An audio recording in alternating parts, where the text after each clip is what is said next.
पूजा के बाद राजा ने पंडित जी से 3 जटिल सवाल पूछे। 1. भगवान कैसे दिखते हैं? 2. भगवान कहां तक देख सकते हैं? 3. भगवान क्या करते हैं? पंडित जी थोड़े सोच में पड़ गए और बोले, महाराज, इन सवालों के उत्तर देने के लिए मुझे थोड़ा समय चाहिए।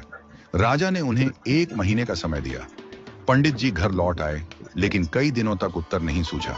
उनकी परेशानी देखकर उनका बेटा बोला, पिताजी, आप क्यों चिंतित हैं? पंडित जी ने उसे राजा के सवालों के बारे में बताया। बेटे ने आत्मविश्वास से कहा, पिताजी, आप चिंता न करें, मैं इन सवालों का उत्तर दूंगा। अगले दिन दोनों राजा के दरबार में पहुंचे। राजा ने पंडित जी से पूछा, पंडित जी, आपने मेरे सवालों के जवाब खोज लिए?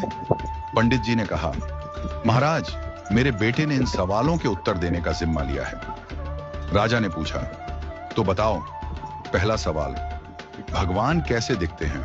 पंडित जी के बेटे ने मुस्कुराते हुए कहा, महाराज, कृपया एक कटोरी दूध मंगवाइए। दूध लाया गया। लड़के ने उसमें अपनी उंगली डालकर घुमाना शुरू कर दिया। राजा ने चौंक कर पूछा, यह क्या कर रहे हो?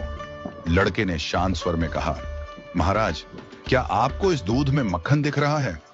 राजा ने सिर हिलाया और कहा, नहीं। लड़के ने उत्तर दिया, मक्खन इस दूध में ही है, लेकिन उसे निकालने के लिए दही जमाकर मथना पड़ता है। ठीक वैसे ही भगवान हर जगह हैं, पर उन्हें देखने के लिए ध्यान, साधना और सेवा का मंथन करना पड़ता है। राजा ने मुस्कुराते हुए कहा, अच्छा उत्तर दिया। अब बताओ, भगवान कहां तक देख सकते हैं?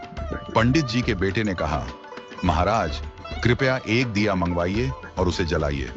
दिया जलाया गया और उसकी रोशनी चारों ओर फैल गई। लड़के ने पूछा, इस दिए की रोशनी कहां तक जा रही है? राजा ने कहा, यह तो पूरे कमरे में फैल रही है। लड़के ने उत्तर दिया, ठीक वैसे ही भगवान की दृष्टि की कोई सीमा नहीं है। जैसे इस दिए की रोशनी हर दिशा में फैलती है और सब कुछ देखती है, वैसे ही भगवान भी हर जगह सब कुछ देख सकते हैं। राजा ने संतुष्ट होकर कहा, बहुत अच्छा उत्तर दिया। अब बताओ, भगवान क्या करते हैं? पंडित जी के बेटे ने मुस्कुराते हुए कहा, महाराज, कृपया कुछ देर के लिए अपना सिंहासन मुझे दे दीजिए और आप नीचे बैठ जाइए। दरबारियों में खुसर पुसर होने लगी, पर राजा को जिज्ञासा थी, इसलिए उसने उसे सिंहासन पर बैठने की अनुमति दे दी। लड़का सिंहासन पर बैठकर बोला, महाराज, अब देखिए, अभी तक आप राजा थे और मैं आपकी प्रजा था, लेकिन अब मैं राजा हूं और आप मेरी प्रजा हैं। यही भगवान की लीला है। भगवान जिसे चाहते हैं उसे ऊंचाई पर बिठा देते हैं और जिसे चाहते हैं उसे नीचे उतार देते हैं। यही उनका काम है। राजा यह सुनकर चकित रह गया।